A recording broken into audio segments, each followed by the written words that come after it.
Seguimos en su programa Informaciones por Dos. Ahora tenemos como invitado al licenciado Alexander Torres, historiador venezolano que está en República Dominicana. Muy buenas noches, bienvenido a Informaciones por Dos. Gracias, Paul, por la invitación a Informaciones por Dos y tener la oportunidad pues de compartir con el pueblo dominicano, el pueblo entrañablemente amigo de Venezuela, hermano de Venezuela. Primero, ¿qué le trae por acá? Sé que tiene un evento muy importante aquí en la República Dominicana. Sí, estoy en el marco de la celebración del 13º aniversario de la Alianza Bolivariana para los Pueblos, mejor conocido como ALBA TCP, una iniciativa que nació el 14 de diciembre del 2004 en La Habana, Cuba, bajo el impulso tesonero del presidente Chávez. Y bueno, estamos recreando un poco los aspectos históricos, la coyuntura actual y las perspectivas, siempre orientados hacia la integración, la solidaridad y la complementariedad de los países hermanos. Historia de integración latino-caribeña. ¿Qué tiene previsto con este tema acá? Bueno, en gran medida hacer una mirada retrospectiva, una reconstrucción histórica de hitos fundamentales en nuestro devenir como pueblo, desde la fundación misma de los proyectos republicanos, una vez que rompen con el yugo español, y un poco como en diversos momentos y en diversas instancias muchos esfuerzos, hombres y mujeres, han bregado por construir la posibilidad de una unión en contra pues de la intervención extranjera. Entonces digámoslo así, un cuadro histórico para buscar las raíces fundamentales del ALBA en el marco de nuestra América contemporánea. ¿Cómo esto influencia en el ALBA? ¿Cómo esto puede repercutir en el ALBA, ya todos estos debates que van a tener acá en República Dominicana? Bueno, fíjate, apunta bien porque siempre República Dominicana, por razones distintas y con una profunda raíz histórica, hemos tenido una relación armoniosa y de respeto. Así es. Hoy en día acá se está debatiendo, los venezolanos estamos en una mesa de diálogo buscando la paz, gracias a la iniciativa en gran medida del pueblo dominicano y del esfuerzo del presidente Nicolás Maduro. Entonces, vale bien la pena que en el marco pues de un esfuerzo de unión del pueblo venezolano, dentro del contexto de República Dominicana, sea el espacio idóneo para recrear de dónde venimos y por qué tenemos que mantenernos juntos. Tenemos también que este encuentro, ya sería este diálogo, ahora vuelve en diciembre, 2, 3 de diciembre. ¿Qué usted cree que puede ocurrir luego de este diálogo? ¿Usted cree que puedan llegar a un acuerdo la oposición venezolana y el gobierno venezolano? Fíjate, la esperanza, como dice aquí el viejo adagio, es lo último que se pierde. Venimos de un proceso muy duro en Venezuela. Desde abril al 30 de julio hubo 147 muertos, en gran medida instigada por los sectores violentos de la extrema oposición derechista venezolana. Entonces yo creo que el hecho de que tengamos un proceso constituyente el 30 de julio, que tuvimos el 15 de octubre otro proceso de las regionales y que estamos de cara al 10 de diciembre a un proceso municipal, es muy fructífero que un sector importante de la oposición haya entendido que el diálogo es el camino para entendernos en el marco de la democracia. Somos optimistas en ese sentido, pues. ¿Cuál es la realidad actual en Venezuela? Vimos en estos días que estaban pidiendo acuerdos para la alimentación, porque hay problemas, parece, con la importación de algunos productos. ¿Cuál es la realidad actual política y sobre todo económica en cuanto a la alimentación? Muy bien, fíjate, Venezuela, nadie es un secreto, no es una elucubración del gobierno venezolano, ha sido víctima de una guerra económica. Vimos el 25 de agosto como el presidente Trump no solamente le dobla el brazo a Venezuela, sino ya se lo parte. Un bloqueo económico. Fíjate que un diario muy irresponsablemente de acá dijo que Venezuela entró en default, cuando Venezuela ha sido un país que históricamente ha sido buena paga, que para entrar en la deuda impagable, el deudor manifiesta su incapacidad de hacerlo, y cuando a Venezuela le están cobrando una moratoria de 207 millones de dólares porque el tiempo de gracia ya pasó, cuando Venezuela tiene bonos en la circulación del sistema económico de más de 60 mil millones de dólares.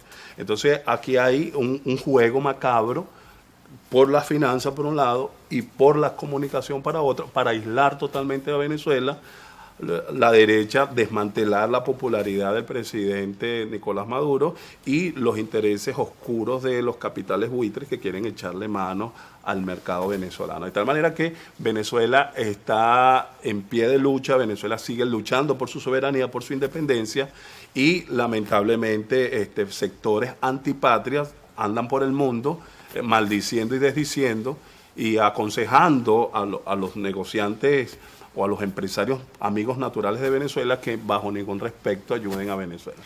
Ahora es como, perdón, es una similitud, es como tratar de tumbar la casa para sacar al inquilino. Ahora recientemente hubo unas elecciones de gobernadores, tengo entendido, y ganó mayoría el partido de Nicolás Maduro. Gracias, fíjate, en Venezuela, después de la escalada de violencia que llevó que ha llenado de luto a los hogares venezolanos, porque hoy muchos hogares en esta Navidad no van a tener sus hijos. La madre de Orlando Figuera, que fue asesinado el 20 de mayo de este año, que lo quemaron vivo porque parecía chavista y porque era moreno, porque era de tez oscura en los sectores del este racista de Venezuela. La misma oposición que adversa a Nicolás Maduro quiere paz en Venezuela. Entonces fue a la constituyente. Más de 8 millones de personas votaron en la constituyente. Fuimos a las elecciones nada más y nada menos que las regionales. En esas regionales votó más de 11 millones de personas, que equivale al 61.1%, que históricamente en unas regionales no había votado tanta gente. De esos 23 estados, 18 quedaron en manos de la Revolución Bolivariana y solamente 5 en la oposición, porque la oposición participó allí. Y entonces, una vez que participa y no queda, desconoce el árbitro. Claro. Y ahora vamos a unas elecciones el 10 de junio, municipales, el 10 de diciembre, de las cuales, de los 23 partidos que integran la Mesa de la Unidad Democrática, mejor conocida como la MU, ya 18 están inscritos y van también.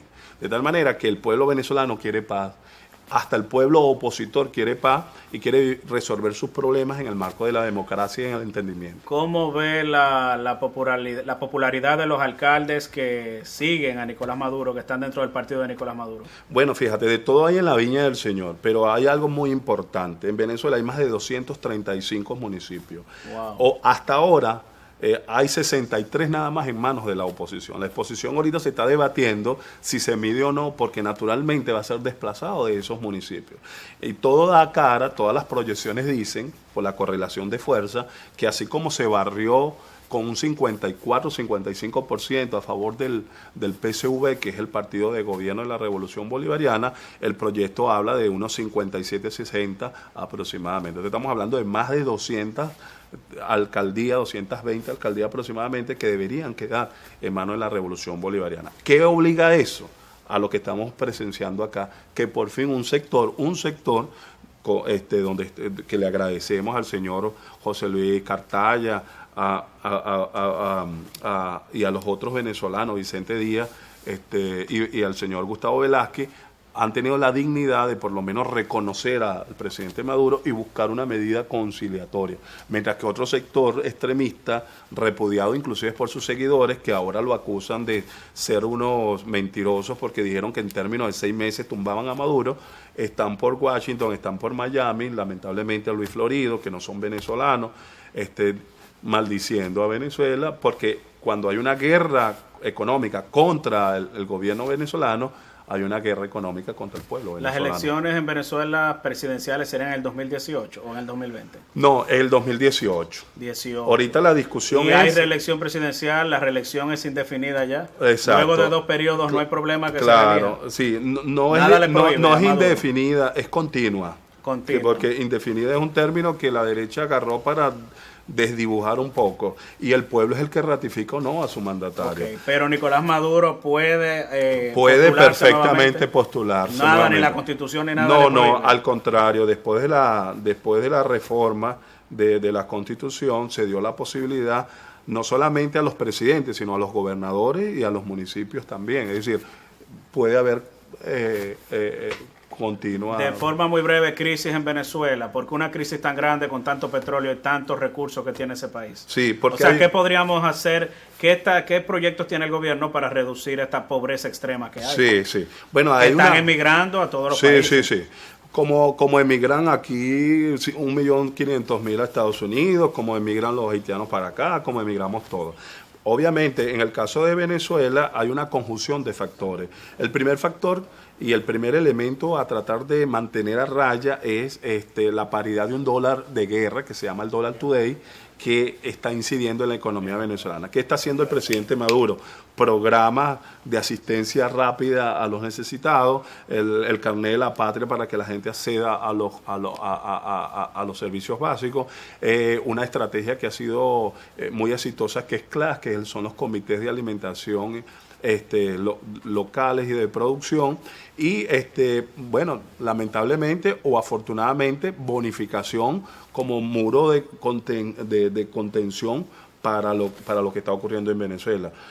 Hay mucha esperanza. Estamos reestructurando la deuda con Rusia. No es gratuito que ahorita la arremetida de Standard & Poor's sea contra Venezuela, en el marco de que Rusia, China e Irán, en la nueva geopolítica del mundo, están desplazando la economía dolarcéntrica. Claro. Lo que no le perdona a Nicolás Maduro, entre otras muchas cosas, es que sin hacer mucho ruido está ahora vendiendo petróleos en yuanes. La cesta petrolera venezolana ahora se está percibiendo en yuan, y yuan es la moneda más sólida del mundo. ¿Yuan es la moneda de dónde, para que los televidentes sepan? De China. De China. Es la moneda más dura del mundo. O sea, le está vendiendo petróleo a China ahora. Muy bien. Y China está pagando en yuanes. Irán también están en su moneda, y los rusos también. Es decir, lo que estamos viendo en Venezuela es un ensayo distinto, una geopolítica distinta de cara a una nueva realidad mundial que está exigiendo respeto y relaciones entre iguales. Venezuela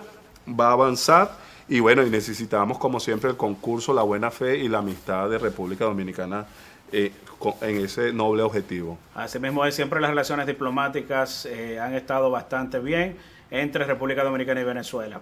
Alexander Torres, historiador venezolano que está aquí en República Dominicana, que participó en un gran evento. Muchas gracias por estar con nosotros esta noche. Gracias, Paul, por tu invitación. Así es, amigos, vamos a ir a una breve pausa. Cuando regresemos mucho más aquí en Informaciones por Dos.